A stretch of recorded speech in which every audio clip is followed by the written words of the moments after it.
Tá muito bom estar aqui com vocês essa semana. Eu estou encontrando tanta gente conhecida da minha infância. Tá muito legal isso. Mas eu estou com saudade de casa já. Segunda-feira nós completamos 38 anos de casados. E eu já estou com vontade de encontrar com a minha morena de novo. Domingo estou voltando para casa. Casamento é uma coisa boa, gente. É uma coisa boa. Hoje, o Senhor tem mais um convite para nós.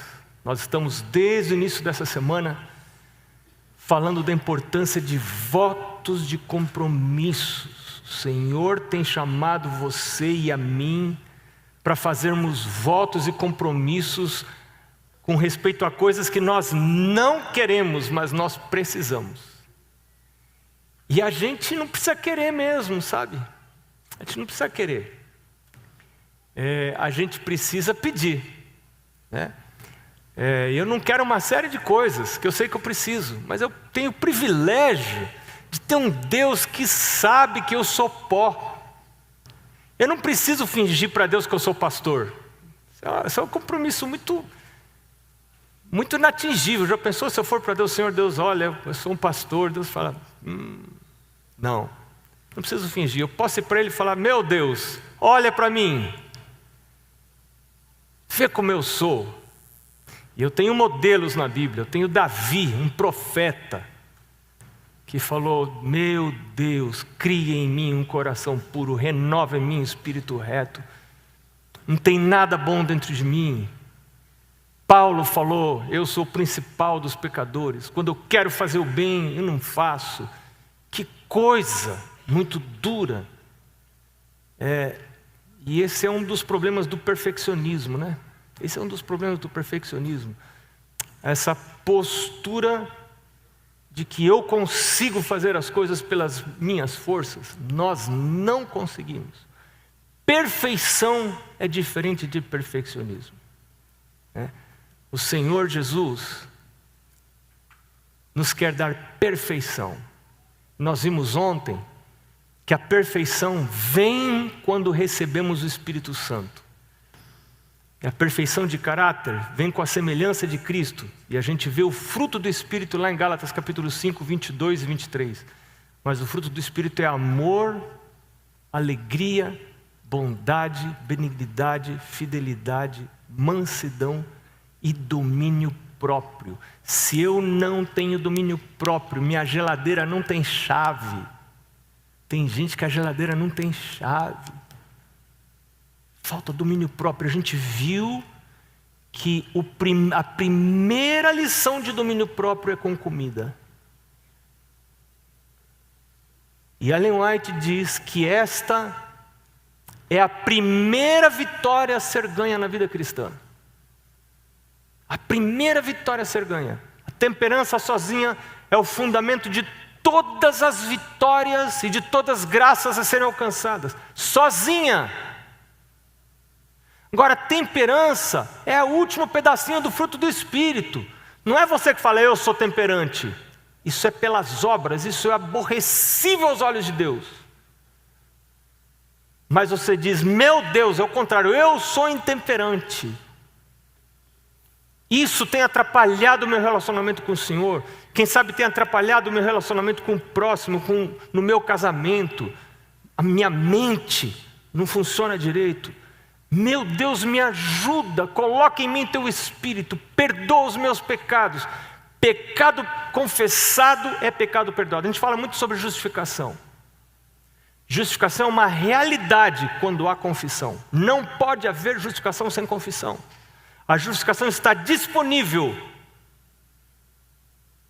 mas ela só pode ser apropriada, recebida, quando há confissão. E eu preciso dizer, meu Deus, eu sou pecador. Me ajuda, me transforma. Então, Deus produz o fruto.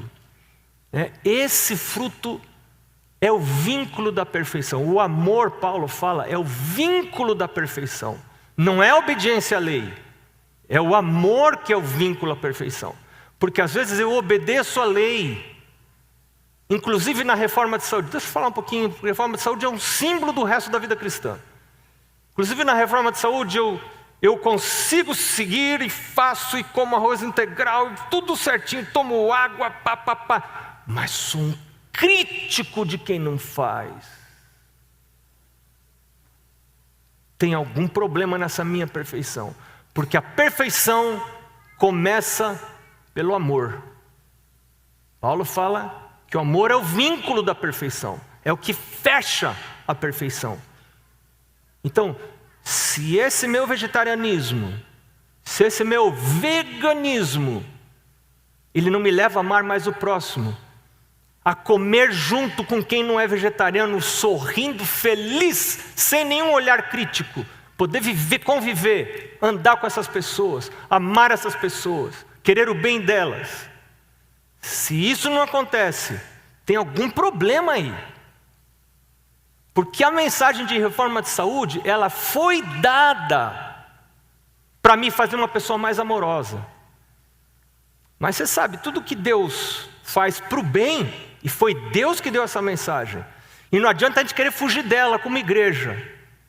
Porque quando a gente foge dessa mensagem como igreja, a gente abre portas para pessoas desequilibradas apresentarem a versão delas dessa mensagem. Nós temos que falar disso. Nós temos que ler essas coisas. E Deus está chamando um povo que vive nesse tempo do fim para refletir Jesus. Começando por amor, porque o fruto do Espírito é amor.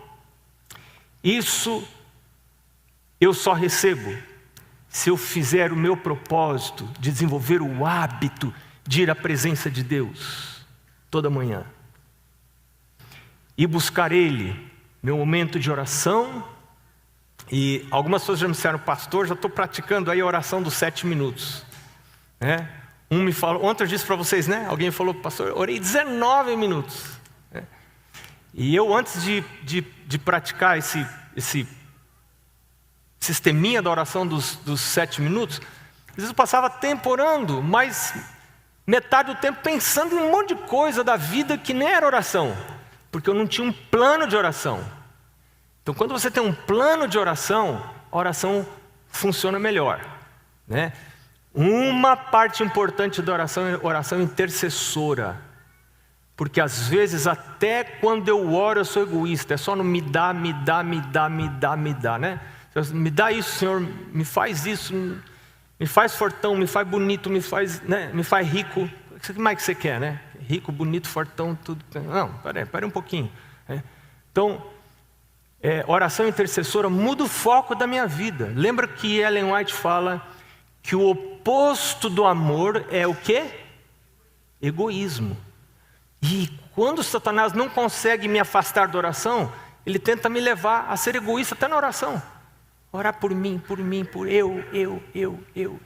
E lembra de uma coisa, Deus começou a mudar a sorte de Jó quando ele começou a orar pelos amigos dele.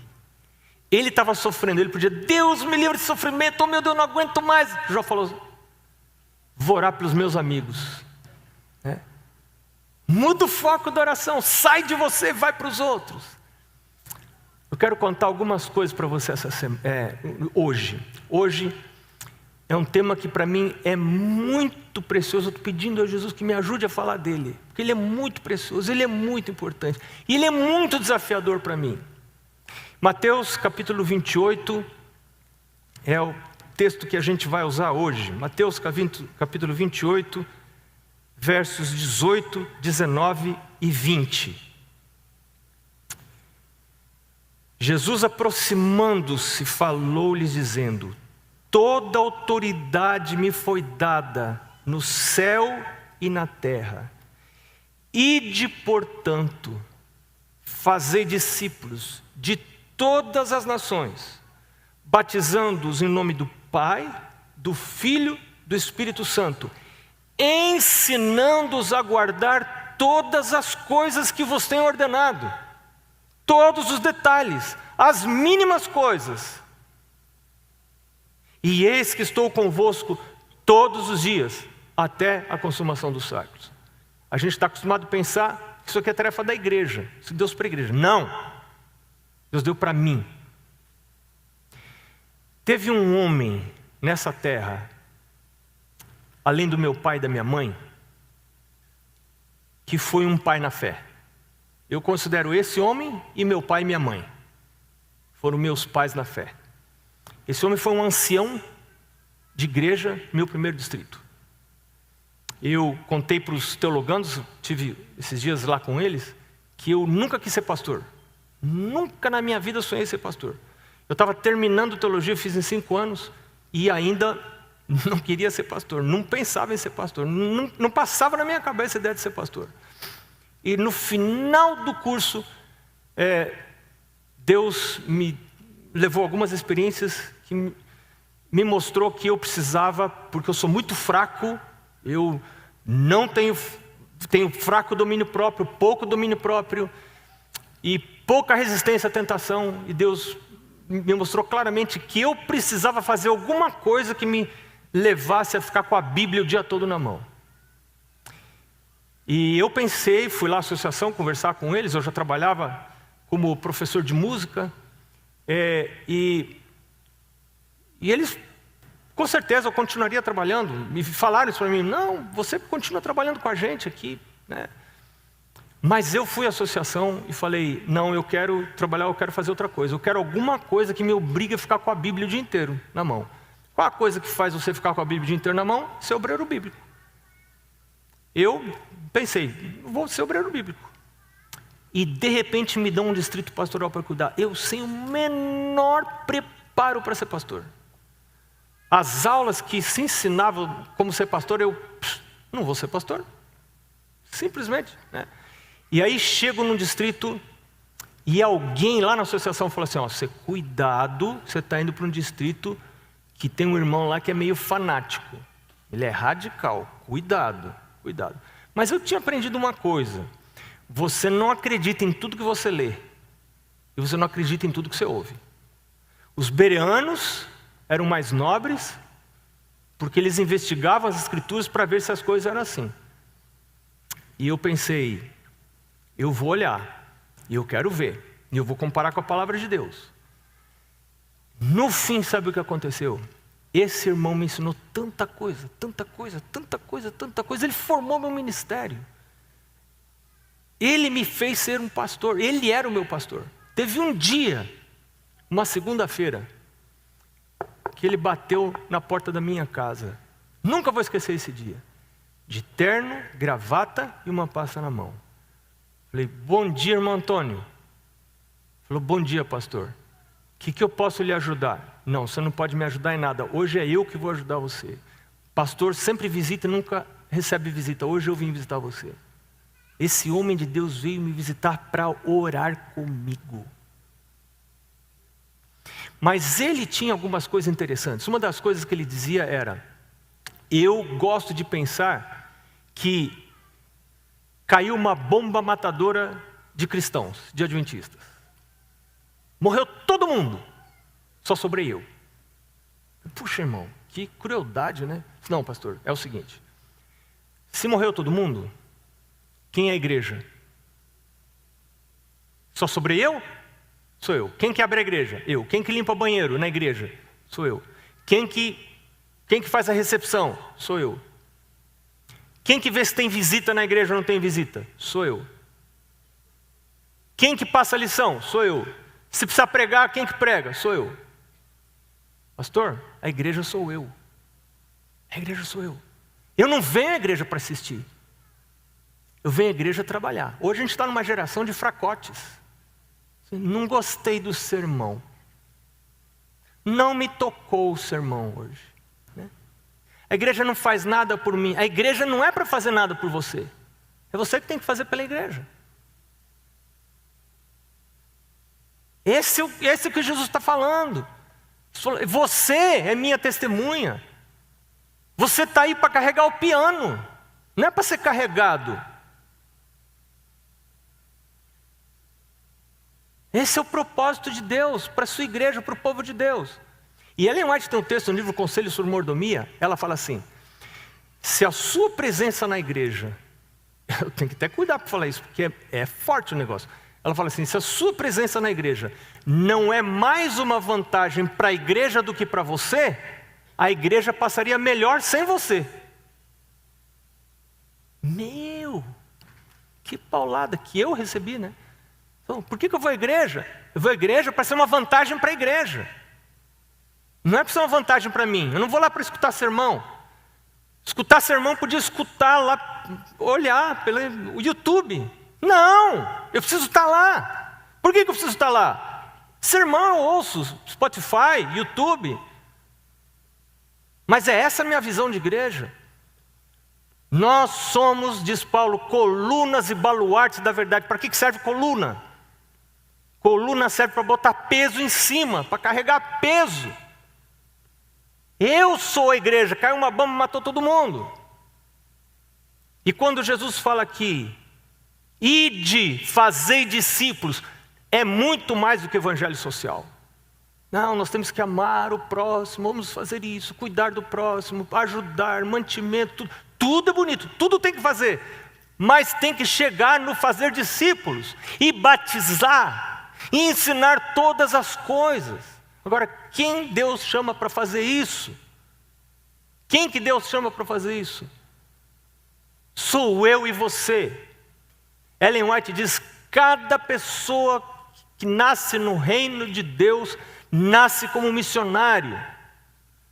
E eu ouvi uma frase um tempo atrás, que me impressionou muito. Essa frase diz assim: se você não está levando ninguém para o céu, é possível que você mesmo também não esteja indo para lá. Se você não está levando ninguém para o céu, é possível que você mesmo também não esteja indo para lá. Eu estou impressionado com alguma coisa: a quantidade de jovens que estão trabalhando contra os jovens aqui. Já vi vários, quase cada noite, quase cada dia. Eu encontro jovens que vêm me apresentar outros jovens. Ó, pastor, esse aqui a gente está estudando a Bíblia, esse aqui já vai se batizar. Você quer crescer na vida espiritual? Ou você quer ser carregado a vida inteira? Nós não vamos carregados para o céu. A igreja não me carrega para o céu. Tem gente que pensa: se eu apenas ficar na igreja, quando Jesus voltar, a igreja será arrebatada. Eu ficarei. Não. Não. Não. O Senhor está me chamando para ser coluna e baluarte da verdade, para fazer o que Ele diz aqui: ide, fazei discípulos. Pior que é um negócio que eu não gosto muito de fazer, né? Você pensa que pastor gosta de dar estudo bíblico, fazer essas coisas e tal, e falar com as pessoas? Eu esqueci de falar mais um negócio. Você sabe o que Ellen White diz? Ellen White diz uma coisa interessante. Ela fala assim, que as igrejas que pensam que precisam de pastor, precisavam se converter. Porque as igrejas deviam dizer para o pastor: pastor, não precisa ficar aqui não. Pastor, vai trabalhar com quem ainda não conhece. A gente aqui tem Bíblia, tem inário, tem lição de escola sabatina, tem Espírito de profecia. A gente é batizado, pastor. Vai trabalhar com quem não conhece. Mas o pensamento moderno é: tem que ter mais pastor. Esses dias eu vi alguém falando: pastor, tem que ter mais pastor. Não, tem que ter menos. Tem que ter mais gente que não é pastor trabalhando. Você conhece pessoas que eu nunca vou conhecer, que o pastor Henrique jamais vai conhecer. Você está lá. Você é o único representante, ou a única representante de Jesus, lá onde você está, na sua sala de aula, lá no seu trabalho. Lá é você, a face de Jesus. As pessoas vão conhecer Jesus através de você. Eu quero ler alguns textos muito interessantes. Um nas Ciências do Bom Viver. A todos quantos se tornam participantes da graça de Jesus, Ele indica uma obra em benefício de outros. Cumpre-nos estar individualmente em nosso posto, dizendo: eis-me aqui, envia-me a mim. Isaías 6:8. Sobre o ministro da palavra, a enfermeira missionária, o médico cristão, O cristão individualmente, seja ele comerciante ou fazendeiro, profissional ou mecânico, sobre todos repousa a responsabilidade. É nossa obra revelar aos homens o evangelho de sua salvação. Todo empreendimento em que nos empenhemos deve ser um meio para esse fim. Tudo que eu faça. O que aconteceria se você dedicasse aquilo que você faz para viver para Deus? E, Senhor Deus, eu quero oferecer a minha empresa, meu negócio, a minha profissão para o Senhor. Paulo, o que ele fazia? Era construtor de tendas. Senhor, construir tendas é só para eu ter comida para comer, mas o meu trabalho... Ninguém conhece Paulo pela grife dele de tendas, né? Paulo tinha uma grife de Paulo de Tarso na tenda dele. Ninguém conhece Paulo pela grife de tendas que ele construía, mas todo mundo conhece Paulo como apóstolo. Mas ele trabalhava para se sustentar. E esse irmão que eu contei para vocês, esse ancião de igreja, ele falava assim para mim: pastor, nunca esqueço essa frase. Ele disse: pastor, o dia que você precisar fazer visitas, orar com pessoas, se você quiser que alguém vá junto, eu estou disposto. Eu falei: não, irmão, eu sei que você tem o seu trabalho. Não, pastor, para mim, primeiro Deus. Eu tenho um trato com Ele, ele falou. Meu trato com Ele é assim, ó. Eu cuido das coisas dele e Ele cuida das minhas coisas. Aí ele deu uma risadinha, falou assim: pastor, quem que você acha que sai na vantagem? Achei aquilo tão legal, né? Eu cuido das coisas dele e ele cuida das minhas coisas. Pastor, quem que você acha que sai na vantagem? Gente, quem que sai na vantagem? Jesus fala assim: se você cuida das minhas coisas, eu vou cuidar das suas coisas. Eu vou cuidar da sua vida, do seu sustento. Seu sustento é por minha conta. Você é meu funcionário. Eu vou pagar você para fazer esse trabalho. Eu vou sustentar você. Eu vou ajudar você. Não sei se eu já mencionei para vocês, mas talvez você já deve ter ouvido em algum outro momento, de alguma outra maneira. A Mari e eu nos casamos e nós não temos dúvida que foi Deus que nos uniu. Mas que a gente sofreu. Nosso casamento não foi um casamento assim, suave, manso, tranquilo. Foi complicado. Foi bem complicado. E não pensa que é porque eu sou pastor que eu sou o lado bonzinho da história. Não pensa nisso. Não pensa isso. E a gente tentou conversar muito, e conversava e tentava resolver a relação. E um dia, tem várias histórias, mas essa eu vou contar para você agora. Eu me lembro uma noite que nós estávamos com luz apagada e conversando aquelas conversas de 2, 3 horas que você termina e não resolve nada, não chegou a lugar nenhum. E me veio assim à mente uma faísca, uma ideia. Pensei: a gente está aqui pensando na gente mesmo, como resolver a nossa relação. E nós estamos anos tentando resolver e não resolve. Quem sabe a gente precisa virar o foco para fora da gente. Eu falei: Mari, vamos consagrar nossa vida a Deus para ser uma dupla missionária? Para a gente trabalhar para Deus. Em vez de resolver o nosso problema, vamos resolver o problema dos outros. Em vez de resolver o nosso problema, que não tem solução, vamos resolver o problema dos outros. Tem gente morrendo, Jesus está voltando, e a gente está aqui discutindo a relação. Não falei desse jeito, porque aí era sermão, né? Sermão não funciona em casamento. Isso só fica bonito aqui na igreja, no casamento não dá, não. Aí ela falou: é verdade, nós nos ajoelhamos em cima do colchão, estava frio, nem descemos da cama. Curitiba, morava em Curitiba. Ajoelhamos em cima do colchão e ali nós fizemos uma oração. Senhor, nós queremos... Porque a gente estava casado, mas cada um sua vida com Deus. Mas agora não. Nós estamos formando uma dupla missionária para alcançar outras pessoas. Como é que a gente faz para alcançar outras pessoas? Pede ajuda para Deus. Mas esse tem que ser o foco da minha vida. Se esse não é o foco da minha vida, eu estou me afastando de Deus, gradativamente. E eu entendi que eu preciso dar estudo bíblico, não é porque eu sou pastor, é porque eu quero ir para o céu, eu quero conhecer mais Jesus. E como é que eu conheço mais Jesus? É falando dele. Eu não posso esconder a lâmpada atrás do alqueire. Ela precisa iluminar. E começou a nossa história. Nós estamos lá agora, nós tivemos a alegria de, sem esse sábado que passou, o sábado anterior, se batizou mais uma pessoa,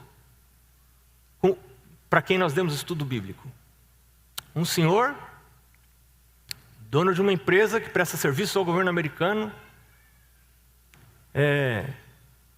um homem formado em Johns Hopkins, muito conhecimento, foi um grande desafio para nós. Foi o meu primeiro estudo bíblico em inglês, nunca tinha dado estudo bíblico em inglês. E ele foi me ajudando, claro, né? Foi me ajudando. E começamos 5 anos, desde que começamos a dar o primeiro estudo bíblico até o batismo. 5 anos. Eu não tenho dúvida que o Senhor está fazendo um chamado para você. Quando você entende que você não está aqui para ganhar dinheiro, tudo isso vai acabar, tudo vai ser destruído. Você pode construir um império. E pode ser que você tenha habilidade para construir um império.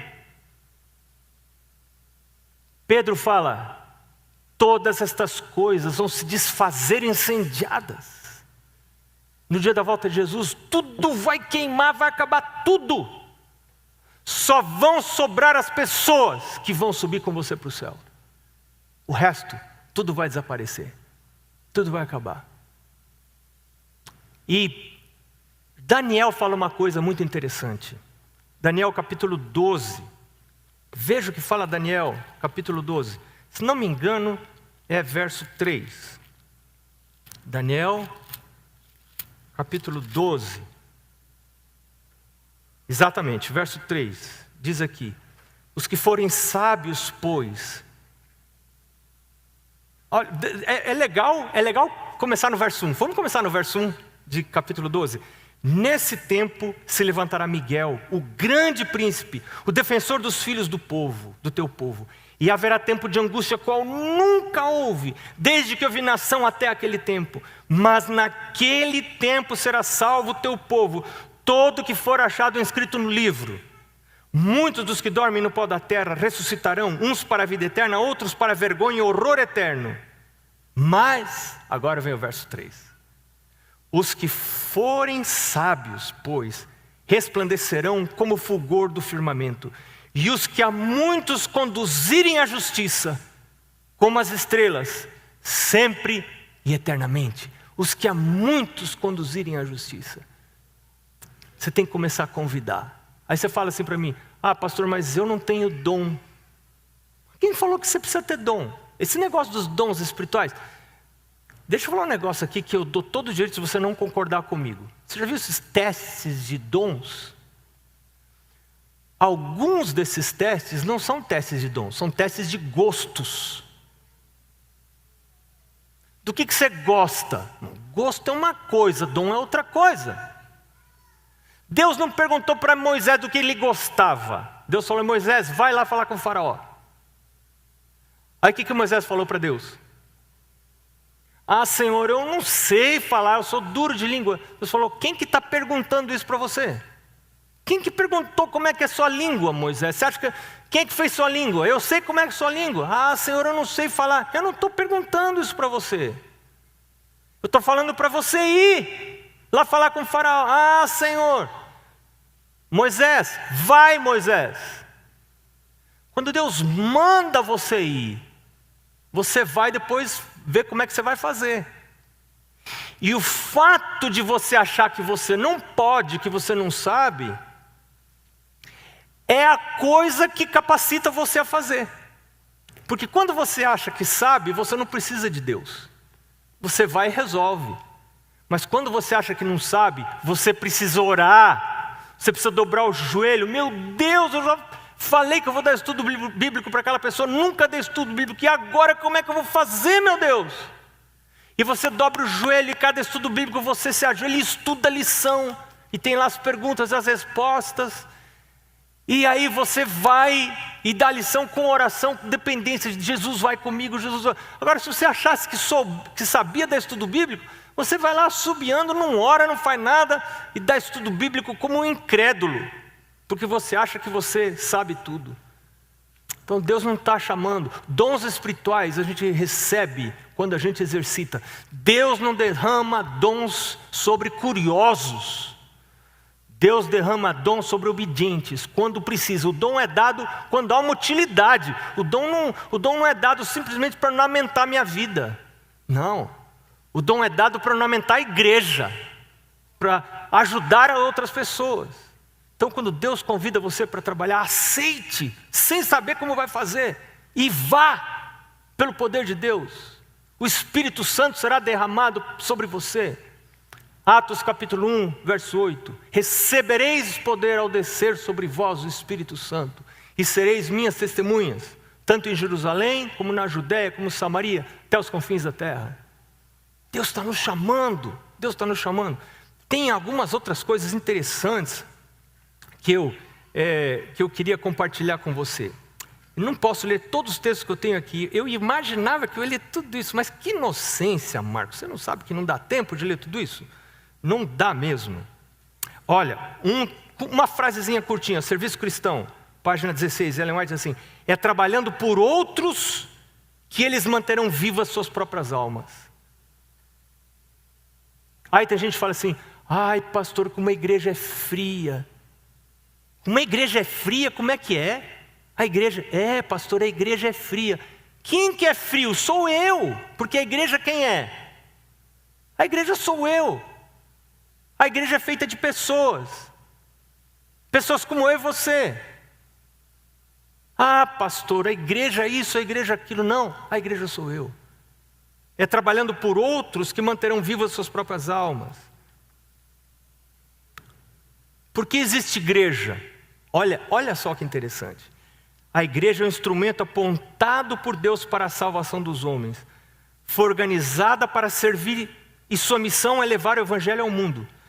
Desde o princípio tem sido o plano de Deus que através de sua igreja seja refletida para o mundo sua plenitude e suficiência. Aos membros da igreja, a quem ele chamou das trevas para a sua maravilhosa luz, compete manifestar sua glória. Eu queria aproveitar para falar uma coisa dentro desse contexto. A gente vê em alguns meios, em alguns lugares, gente que tomou sobre si o papel de criticar a igreja. Seja pelas redes sociais, seja por sites, e você sabe do que eu estou falando. Você sabe onde estão essas pessoas. Pergunta para essas pessoas se elas dão estudo bíblico. Pergunta para elas se elas estão trazendo para a igreja, para essa igreja que elas criticam, se elas estão trazendo pessoas para a salvação. Que a igreja é a agência de Deus para a salvação de almas. A igreja é o corpo de Cristo. E quando eu estou criticando a igreja, eu estou criticando o corpo de Cristo. Quando eu entendi isso, eu fiz um propósito de hoje em diante aqui. Não vou ler essas coisas. Eu não quero saber. Ah pastor, mas às vezes é verdade. É verdade, mas nem toda verdade ela é apropriada. Apenas fato de ser verdade não é suficiente para que eu propague isso. Não é suficiente. Porque o meu foco tem que ser outro. Lá no Salmo 101, Davi fala: os meus olhos estarão com os fiéis da terra. Esse que é fiel me servirá. É isso que eu vou olhar. Eu vou olhar para os fiéis da terra. Eu vou entrar na igreja não para olhar para os infiéis. Eu vou olhar para os fiéis. É esses que eu quero imitar. Eu quero andar com eles. Eu quero fazer a vontade de Deus. Fraca, Atos dos Apóstolos, página 12. Fraca e defeituosa como possa parecer, a igreja é o único objeto sobre que Deus concede em sentido especial sua suprema atenção. É o cenário de sua graça, na qual se deleita em revelar seu poder de transformar corações. Que coisa maravilhosa! A igreja é fraca, é defeituosa, mas é o objeto em que sobre o qual Deus concede sua suprema suprema atenção. Ele sabe que a igreja é defeituosa, e nós também sabemos. Essa semana eu estava conversando com alguém, e essa pessoa estava me contando que algumas pessoas, suas conhecidas, se afastaram da igreja porque viram coisas ruins acontecendo na igreja. E eu disse para essa pessoa: e aí você vai deixar a igreja para as pessoas ruins? Você que é boa, vê coisas ruins na igreja, você fala: não, tem coisa ruim na igreja, eu vou me afastar da igreja. Não, mas e aí a igreja vai ficar para quem? Não! Se você acha que você tem a visão correta, aí que você tem que ficar. Aí que você tem que ficar. E você refletir Jesus. Como que começa um reavivamento? Ellen White fala no livro Mensagens Escolhidas, um reavivamento começa com uma pessoa que quer buscar Deus, que quer receber o Espírito Santo. E essa pessoa, de maneira amorosa, não crítica. A crítica não salva. A crítica arrasa. A crítica arrebenta. De maneira amorosa, eu vou amar, eu vou andar junto com outras pessoas. Jesus, que é perfeito, desceu do céu para viver com imperfeitos e para salvar imperfeitos. Eu, que sou imperfeito, não quero viver com imperfeitos. Eu quero só viver com santos. Mas eu vi uma outra frase um tempo atrás que dizia assim: se um dia você encontrar uma igreja perfeita, não entre nela, porque você a estragaria. Se um dia você encontrar uma igreja perfeita, não entre nela, porque você a estragaria. Dentro da igreja estão pessoas pecadoras, em diferentes estágios do crescimento espiritual. Deus me chama a amá-las. Eu quero ler um último texto que está no livro Ciência do Bom Viver, que diz assim: nosso Pai Celeste tem 1000 maneiras de nos prover as necessidades, das quais nada sabemos. Agora escuta isso. Os que aceitam como princípio dar lugar supremo ao serviço de Deus, verão desvanecidas as perplexidades e terão um caminho plano diante de si. Se você aceita como princípio dar lugar supremo ao serviço de Deus, primeiro lugar, igual o irmão Antônio me falou: pastor, primeiro eu cuido das coisas de Deus, e Ele cuida das minhas coisas. É isso que Ellen White está falando aqui, em outras palavras. Aqueles que aceitam isso, esse princípio, dar lugar supremo ao serviço de Deus. E qual que é o serviço de Deus? Trabalhar por outras pessoas, oferecer oração. Eu preciso só contar uma história para vocês, para terminar. Preciso contar uma história. Como eu disse para vocês no começo, isso não é fácil para mim. Eu sou uma pessoa que gosto do meu cantinho. Às vezes quando estou viajando, gosto do meu cantinho. Eu não gosto de pagar mico, eu não gosto de chamar atenção. Eu gosto de ficar bem no meu cantinho ali. Mas, diante dessas coisas, eu não posso ficar no meu cantinho. Então, eu tenho pedido para o Senhor: Senhor, me ajuda, meu Deus, que eu sou tão egoísta. Você não calcula como eu sou egoísta. Minha nossa, quase acabei meu casamento por causa disso. Meu Deus, me livra do egoísmo, meu Deus, por favor, me ajuda a amar outras pessoas. E quanto pior a pessoa me ajuda a amar, amar para salvação, não amar para casamento, tá? Não confunde o que eu estou falando, casamento é outra história. É esse amor de Jesus, salvar o perdido. Me ajuda, meu Deus, me ajuda. Eu tenho orado para Deus. Hoje, vindo para cá, eu me lembrei de uma história. Eu morava em Porto Alegre, lá onde está tudo inundado agora, infelizmente, né? E eu fui com uma filha minha para um ortodontista. Nós ficamos sentados esperando ali. E alguma coisa veio assim na minha cabeça: vai falar com aquela mulher ali na recepção. E eu pensei assim: mas falar o quê? Não tinha ideia o que falar para a mulher. Você tem que falar com ela. Você tem que falar com ela das coisas de Deus. Mas vai falar o quê? Eu vou levantar, chego lá e vou gaguejar. Eu não vou saber o que falar. Não tenho o que falar para ela. E essa mulher tinha nos ajudado uma série de coisas, marcando consultas e nos conseguiu um preço bom e uma série de coisas lá. E eu pensei, e eu senti assim que eu tinha que falar com ela, mas Senhor, me ajuda para falar com ela. Quando eu fui levantar para falar com ela, chegou uma outra pessoa e e ela saiu e outra pessoa sentou ali no lugar. Falei, bom, então eu estou livre, não preciso falar mais com ela. E eu orando ali.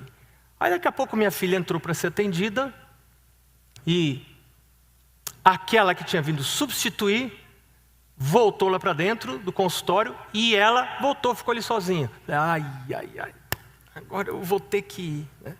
Aí, meu Deus, me ajuda. Levantei assim com a perna travada. Você não imagina como minha perna estava travada. Nisso minha filha volta. E minha filha vê eu levantando. Eu fui lá, falei... A única coisa que veio na minha cabeça foi falar assim, olha, quero agradecer muito você pelo que você fez pela gente. Muito mesmo. A única coisa que eu tenho para dar para você é uma oração. Eu queria orar com você. Você aceita que eu ore com você? Ela parou, ela deu um suspiro. Ela falou, nossa, por que você está fazendo isso? Hoje é o primeiro dia que eu estou voltando do escritório depois da morte do meu marido. Meu marido morreu há 3 semanas. E eu estou aqui me perguntando onde é que ele está, como é que ele está. Não tenho ideia do que acontece. E eu pude dar para ela assim, um rápido vislumbre do estado do homem, do ser humano na morte. Pude falar para ela da esperança da volta de Jesus. E pude entregar para ela um livro Grande Conflito. Aí, quando vamos embora para casa, minha filha fala assim para mim, pai, por isso que eu admiro você, pai. Você vai e fala com as pessoas, como você tem coragem. Falei, filha, deixa eu falar a verdade para você. Seu pai é um pica-fumo. Eu não tenho coragem, não tenho vontade de falar com as pessoas. Mas quando você vai mesmo sem vontade, Jesus vai com você. E você vai ver coisas maravilhosas acontecendo. Quando você disser, eu aceito Jesus. Eu quero ser tua testemunha. Eu quero trabalhar por pessoas que ainda não te conhecem. É a coisa mais maravilhosa dessa terra. Você não precisa ser um pastor para fazer isso. Deus está chamando você onde você está para você fazer isso. Bom, pega o seu cartãozinho. E aqui no seu cartãozinho tem mais um quadradinho. Missão. Está aqui. Quadradinho da missão. Eu serei as mãos, os pés, os lábios, os olhos de Jesus. Pela graça dele, não porque eu sou bom, não porque eu sou consagrado, não porque eu sou inteligente, não porque eu posso. Tudo posso naquele que me fortalece. É assim que a gente começa a ser um missionário. Mas se você nasceu no reino de Deus, você nasce como missionário. Se você não está sendo missionário, é porque você ainda não está no reino de Deus. Você está na igreja, mas não está no reino de Deus.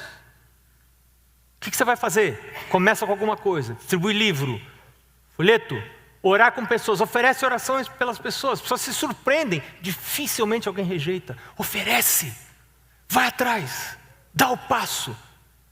Se você quer oferecer a sua vida para o serviço de Jesus, Jesus falou assim, se alguém se envergonhar de mim, eu também vou me envergonhar dele no dia da minha volta. Mas se alguém me confessar, eu também vou confessar essa pessoa diante do meu Pai. Vou dizer, Pai, essa pessoa que me confessou. Eu às vezes tenho vergonha, eu digo, oh meu Deus, me ajuda a não ter vergonha, meu Deus. Me ajuda, me ajuda. Então aqui está o quadradinho. Eu convido você a fazer um propósito com o Senhor agora. Não pela sua força, pela força de Jesus. Eu quero orar com você. Vamos nos colocar em pé para orar.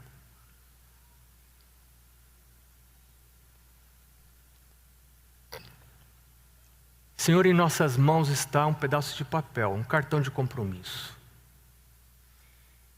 Mas esse pedaço de papel pode representar grandes coisas na nossa vida e para a vida eterna. Nós estamos sendo chamados para uma missão impossível. Nós não sabemos como fazer, não temos habilitação para fazer, mas a Tua palavra diz que o Senhor derramaria dons para aqueles que dizem: eis-me aqui, envia-me a mim. A quem hei de enviar? O Senhor pergunta. E aqui nós estamos querendo responder, Senhor, pela fé no que o Senhor pode fazer. Eis-me aqui, envia-me a mim. Nós vamos sair daqui, Senhor. Vamos para casa. Amanhã vamos nos encontrar com pessoas. Nos ajuda, Senhor, para que elas vejam Jesus em nós. Em lugar de criticarmos a igreja, nós tragamos essas pessoas para a igreja, Senhor.